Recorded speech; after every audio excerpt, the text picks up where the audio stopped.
पश्चिमबंग कोलकाता रे उत्कल यादव समाज कल्याण समिति गतकाली खूब आडंबर सहित पवित्र जन्माष्टमी पर्व पालन करिछि। उक्त पूजारे शरद बारिक और तांको धर्मपत्नी संकल्प करथिले नाम संकीर्तन सहित नगर परिक्रमा और प्रसाद सेवन खूब शांति श्रृंखला सहित होइथिला। एथिरे बालेश्वर फकीरमोहन उपन्यासिक गवेषक प्रोफेसर कुमार बर दास मुख्य अतिथि और राष्ट्रपति पुरस्कार प्राप्त प्रधान शिक्षक अशोक कुमार दास एवं बिझारपुर यादव महासभार सभापति नारायण चंद्र दास मुख्य वक्ता भावे जोग देइथिले।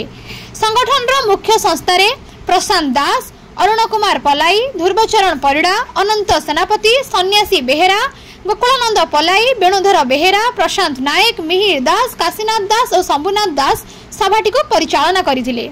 शेषरे सांस्कृतिक कार्यक्रम ओडिसी नृत्य रे दर्शक माने खूब मुग्ध होई प्रशंसा करथिले एवं शेषरे शुभश्री दास सब गीतर मिश्रण रे एक सुंदर नृत्य परिवेषण करी दर्शक माननकु आहुरी मंत्रमुग्ध करि पारिथिले।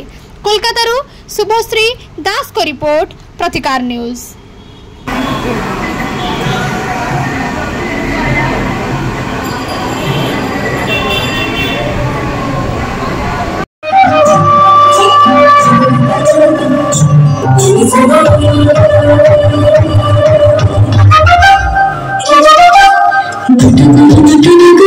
प्रजा